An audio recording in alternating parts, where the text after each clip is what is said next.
Welcome to ILTV's Israel Daily. I'm Amita Rari, and coming up in today's newscast, the budget and economic arrangement law passing by 64 votes in favor and 55 against in the second and third readings. Meantime, Florida Governor Ron DeSantis to announce his candidacy for presidency on Twitter tonight. And later, Jewish National Fund USA supporting the establishment of a large dairy in the heart of the desert.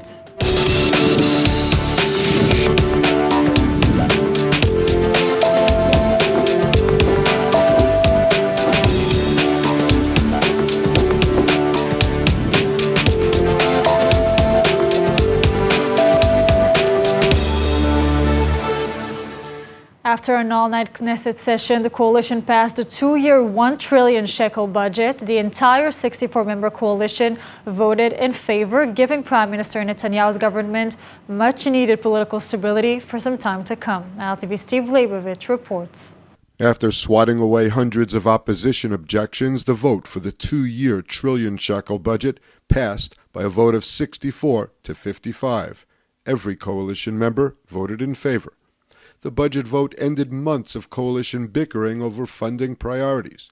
But with a May 29th deadline to pass a budget looming, Netanyahu scrambled in recent weeks and met coalition partners' demands, clinching some deals just earlier this week. But Netanyahu knew that he had it clinched well ahead of the roll call. אז יש לי עוד מילה אחת לחברינו באופוזיציה. אל תפתחו ציפיות. הממשלה הזאת תמלא את כל 4 שנותיה. תודה רבה לכם. The Prime Minister claimed that his budget will bring economic stability, lower inflation, and stop the rise in the cost of living. אנחנו מפתיעים בכלכלה. אנחנו מעבירים תקציב אחראי. תקציב ששומר על המסגרת. תקציב שמקבל את השבחים גם מסוכנויות הדירוג. עוד הפתעה. אנחנו פועלים בכל התחומים. The budget was denounced by the opposition and in protests outside of the Knesset as reckless due to special earmarks for ultra-Orthodox and other sectoral interests. This is not a budget for the state, it's a budget for themselves, for their cronies, and it will be a very, very great disaster for the state if this budget goes on. The passage of the 2-year budget buys Netanyahu and his government 18 months until the Knesset must approve another budget. Fresh from budget approval, the Prime Minister said that judicial reform can now return to the agenda.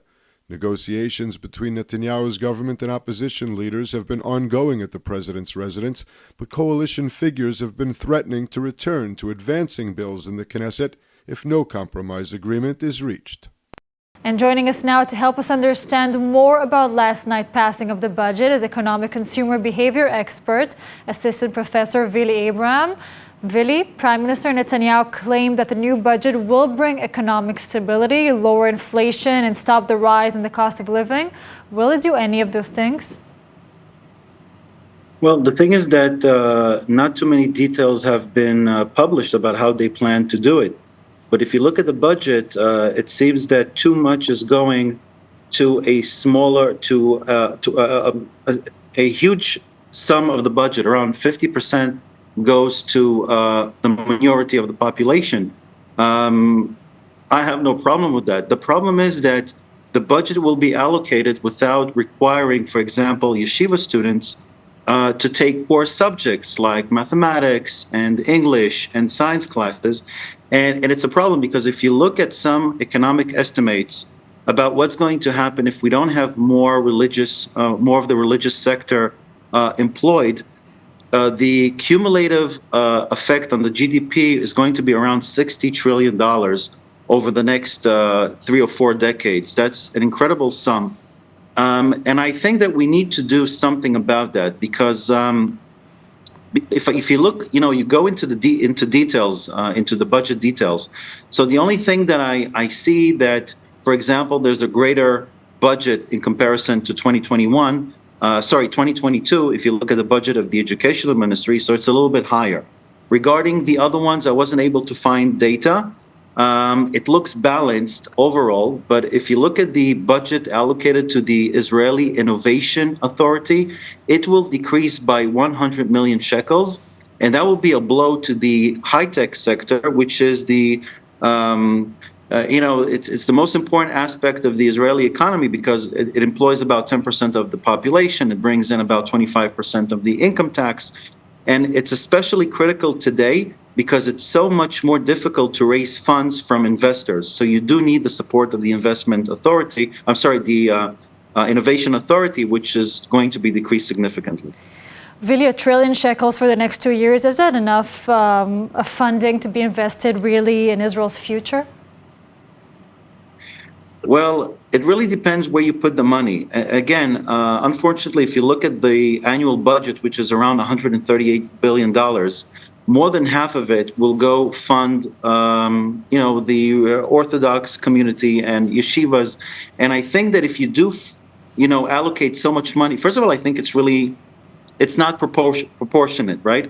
And if you do fund so much of this population, I think that you at least have to do something to get them into the working industry. Because if they continue not working, they don't contribute anything to the economy. And in the long run, it will be both bad for them and for the overall population. And I am for integrating minority groups into the workforce, into academia. If I look at my department, I'm the head of a department. I do a lot to bring in Bedouins and to integrate Haredim. But the problem is that they come with very, very basic knowledge of English, mathematics. In most cases, it's lacking. And that's why it's very difficult to push them forward. And that's why we need to allocate more budget in order to bring them to the level of the general population as far as English is concerned and STEM subjects, science, technology, etc. The thing is, as far as you know, do they even want it? I mean, is there any interest in that? Or do they say, it's fine like this, earning what we earn, and that's all? No, I do see a change. If you look at both Haredim and Bedouins, I was very surprised that Bedouin students who formerly would take a general BA degree, which is really doesn't give them any profession. Today, they come to me and they say, Vili, we would like to study high-tech marketing. We know what we want to do. We want to be social media managers. So I think that there is awareness, and I do see more and more students, both Haredim and Bedouin, integrated into the academia. But unfortunately, some of them drop out because they cannot survive in academic English courses, which are very difficult, or advanced, like calculus, advanced mathematics courses. So if we give them the basis, we'll be able to push them forward, integrate them into high-tech and to other industries in the economy. Sounds like a great idea, Vili. Thank you so much for joining us today, and happy Shavuot. Happy Shavuot. So we know the news is fast-paced, and we want to let you know that ILTV's new app is now available. So if you want to stay connected to the latest news from Israel, the Middle East, and the Jewish world, download our app now on all your devices. It's available in the App Store for both Android and iPhone. IDF Chief of Staff Herzi Halevi said there are certain potential negative developments regarding Iran's nuclear program that would cause Israel to act militarily. Halevi told the annual Herzliya Conference on Security that all Iranian aggression against Israel will be confronted by the IDF. ILTV's Steve Leibovich reports. Chief of Staff Herzi Halevi did not pull punches about the IDF's readiness to act against Iranian aggression and weapons nuclearization. אני אומר שיש התפתחויות שליליות אפשריות באופק שיכולות להביא לפעולה, לנו יש יכולות, לאחרים יש יכולות, והעניין הזה הוא עניין מאוד משמעותי וחשוב. Halevi said that Israel's capabilities in dealing with Iran are good, but also need to be enhanced. The IDF chief said that progress in Iranian nuclear enrichment was being closely monitored. אנחנו מסתכלים על איראן דרך שני היבטים, הגרעין והאיום האזורי. איראן בגרעין התקדמה בשנים האחרונות בהעשרת האורניום יותר מאי פעם. אנחנו בוחנים מאוד מקרוב גם את התחומים האחרים בדרך ליכולת גרעינית. The chief of staff said that beyond the nuclear threat, Tehran is constantly aiding and encouraging every enemy faced by Israel. איראן מעורבת בכל עניין מסביב לנו, בכל עניין נגדנו, בדירקטיבה, בידע, בכסף, כל אויב שאנחנו פוגשים במידה כזו או אחרת, יש שם טביעת אצבע איראנית. Reacting to Halevi's comments, an unnamed Iranian official said that an attack on nuclear facilities would mean a widespread war, and Israel would bear full responsibility. Reports are swirling in Jerusalem, Riyadh, and Washington in recent days, indicating that contacts are underway to determine exactly what it would take to normalize relations between Israel and Saudi Arabia. ILTV's William Sharon reports. According to Israeli media reports, Riyadh is conditioning potential diplomatic ties on resetting peace talks with Israel. The U.S. is also reportedly demanding that Prime Minister Benjamin Netanyahu halt his government's controversial judicial reform plan. On Friday, Saudi Prince Mohammed bin Salman told the Arab League that the Palestinian issue was and remains the central issue for Arab countries, and it is in its top of the kingdom's priorities. The Saudis are also reportedly demanding that the White House unfreeze some weapon deals that were frozen when U.S. President Joe Biden took office, and a defense treaty with the U.S. similar to the NATO and the Washington's approval for a civilian nuclear program. A full normalization deal reportedly also offers Israel full U.S. backing for its actions against Iran's nuclear weapons program. The high-level contacts are reportedly between U.S. Secretary of State Blinken and National Security Advisor Jake Sullivan, alongside Mossad Chief David Barnea, and very senior officials close to bin Salman. The governor of Florida will officially become Trump's main opponent in the Republican primaries tonight and will try to close the gap in the polls, announcing his candidacy for a very first time on social media. We'll be interviewing Ron DeSantis, and he has quite an announcement to make. And it'll be the first time that something like this is happening on social media and with real-time questions and answers, not scripted. So it's going to be live, and let her up. Let's see what happens. Republican Governor of Florida, Ron DeSantis, will officially be announcing his candidacy for the 2024 presidential election tonight in a conversation with CEO of Twitter, Elon Musk, moderated by technology entrepreneur David Sachs. 44-year-old DeSantis was elected governor of Florida in 2018, winning a second term last November in a sweeping victory that greatly strengthened his position in the Republican Party, even before he was considered its rising star, especially in its ultra-conservative camp. DeSantis first gained widespread recognition in the U.S. when, at the height of the corona crisis, he fought against the strict restrictions that were tried to impose, and in recent years also positioned himself as a conservative standard-bearer in the culture war against the progressives in America. Among other things, he works to restrict LGBT rights in Florida and even went into a public fight against the Walt Disney Corporation. Right now, Trump's advantage over DeSantis in the polls is large, according to the average of the Real Clear Politics primary polls. The former president enjoys a 36% advantage over DeSantis, with 56% support compared to only 20% for DeSantis.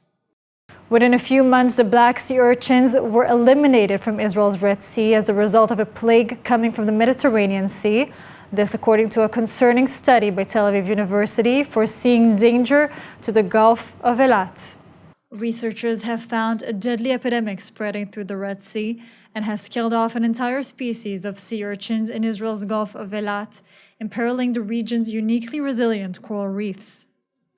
The whole population of black sea urchins, a species known for helping keep coral reef healthy, was wiped out over a couple of months. The reason being a disease-causing ciliate parasite that brings with it fast death. Unfortunately, there is nothing that can be done to stop this at the moment. What we can do and what we should do is take all actions to try and limit the impact that this disease is having on the environment. And by saying that, I refer to establishing broodstock population with the remaining surviving individuals of these species in order to be able to establish populations and return populations to the environment when the time comes in the future. In just 2 days, a healthy Diadema setosum, a long-spined black sea urchin, becomes a skeleton with massive tissue loss. Some wash ashore dead, others are eaten by fish, likely speeding up contagion. The first signs of trouble appeared in the Mediterranean Sea, where the sea urchins have over the years invaded, probably through the Suez Canal, and made home. The sea urchins play an important role in maintaining balance by feeding on algae that would otherwise block sunshine and smother the reefs. they are key ecological players. So it's not just a species that lingers in coral reefs, it's a species that is essential for the well-being of coral reefs. And without these species, as we've seen, this is not imagination, we've seen it happening in front of our eyes, and it is not a good future. The Jewish world will be celebrating tomorrow evening the holiday of Shavuot, and joining us now to tell us about the meaning of Shavuot, from what we eat to what we actually celebrate, is founding rabbi at the Tel Aviv International Synagogue, Rabbi Ariel Constantin. Rabbi Constantin, so what is the meaning of Shavuot? Why do Jews actually celebrate this holiday? Well, there are a number of reasons for the celebration. First of all, historical. According to tradition, we celebrated Shavuot first at Mount Sinai when we received the Ten Commandments, just 50 days after leaving Egypt, after the big exodus from Egypt. There we gathered around the mountain and heard the Word of God revealed to us and to the world, the Ten Commandments that have become the basis of civilization, Western civilization throughout the world. There also are agricultural ties. It is the holiday of the wheat harvest, where we thank God for the wheat, which is the foundation of our diet. And around this time, the wheat is ripe, and therefore we used to bring a special sacrifice in the temple called Shtei Alechem, these 2 loaves of bread from the first of the wheat harvest. And we celebrate the fact that we've embraced Judaism. And in a sense, it's become somewhat of a holiday that we celebrate conversion as well, because we, in a sense, embrace Judaism, and therefore we embrace those who would like to embrace Judaism on this holiday. And what are some of the common traditions for this holiday? I mean, how is it being celebrated? So there are a number of traditions. One of them is to study Torah all night. So we actually have at the Tel Aviv International Synagogue an all-night learning program in Hebrew, English, and French in parallel, all night long from 10:30 at night until 4 in the morning. And then we go down to the beach and we sing and we read the book of Ruth, which is also tradition because she converted and embraced Judaism. And then we do the morning prayers as the sun rises over the Mediterranean. So that's a beautiful celebration and observance that we do in Shavuot. We also read the Ten Commandments in the Torah, and it's traditional to eat dairy foods on the holiday as well. So really wearing white, eating dairy, one of the things most people know, maybe without even understanding the significance of the holiday, is that we all cook, bake, and we eat dairy in forms which makes this holiday a favorite to many. Where does this actually come from? I mean, why do we actually eat dairy? So there are a number of different understandings of where the dairy custom came from. One of them is relating to receiving the Torah, because it says in Tehillim, which means that the Torah should be sweet like honey and milk, which has sweet sugars underneath your tongue. There's also the concept that when we first received the Torah, we didn't know how to handle meat, because it's a very complicated process, from the ritual slaughter to checking the lungs for health and soaking and salting to get out the blood, etc. It was too much. We said, you know what? Let's eat dairy until we can understand exactly how this works. There are also veiled references when we told Mincha Chadasha LaHashem, that we offered a new offering to God. Those first letters are the letters Chalav, Chet, Lamed, Vet. So there's another hint, a reference to the concept of dairy. And that's become a tradition of blintzes, of cheesecakes, and various delicious dairy delicacies. Definitely one of the most delicious holidays. Now, any difference of how you celebrate Shavuot in Israel and abroad? Because, you know, some of the holidays, they add another day. I mean, is there any difference between the two? Indeed. In Israel, it's only one day. It passes before it starts. It starts Thursday night and ends Friday evening. This year, because it flows into Shabbat, it'll feel a little bit longer. But in general, it's just one day. And in the diaspora, it's actually 2 full days. But this year, the diaspora and the Israeli community will be celebrating it in a sense the same, because in the diaspora it will be Shabbat and Shavuot, and for us in Israel it will also be Shabbat. The only difference is that in Israel we'll be reading next week's Parshat Naso, and in the diaspora they'll be still celebrating Shavuot. So actually will fall a week behind Israel, and that will last a number of weeks. There'll be a dissonance between the weekly portion in Israel and the weekly portion in the diaspora. They'll be 1 week behind until they do a double portion and catch up to us sometime in July. That's really interesting. Now, Rabbi Constantin, what do we wish on Shavuot to our dear ones, to the people around us? I mean, what do we actually say? Besides Happy Shavuot, is there anything special? Well, we wish Chag Sameach. I think it's one of the 3 pilgrimage festivals, so that's a very appropriate wish to wish them happy holiday, Chag Sameach. The pilgrimage holidays is when we used to ascend to Jerusalem, so it's one of those 3. And certainly it's a holiday that we bring everyone together, that after 50 days of the Omer, we've been counting from Passover, 50 days till Shavuot, and this whole period is about unity and love and bringing people together and correcting some of the ills of the past. As we stood at Mount Sinai, ki ish echad belev echad, like one person, one heart, so too we wish ourselves that we should bring our people together and to embrace each other, with despite our differences, or with our differences, even better, to respect one another and to bring about a sense of Jewish unity. Amen. Rabbi Konstantin, happy Shavuot, and thank you so much for joining us today. Thank you, and to all the viewers as well. Chag Sameach. Just ahead of the beautiful and delicious Shavuot holiday, we're telling the story of the residents of Chalutza, located in the northwest Negev on Israel's borders with Egypt and Gaza. Chalutza was founded by a group of families evacuated from the Gush Katif communities during Israel's disengagement from Gaza. And now, with the support of Jewish National Fund USA, its residents have created one of the largest dairies in Israel, creating fresh, delicious milk in the heart of the desert. Established over a decade ago on once barren desert plains, the towns of Chalutza have become home to 2,500 residents thanks to a partnership with Jewish National Fund USA. While these Israeli pioneers have created numerous successful projects, their latest one can only be described as utterly brilliant. With support from Jewish National Fund USA, residents have created one of the largest dairy in Israel, creating fresh, delicious milk in the heart of the desert.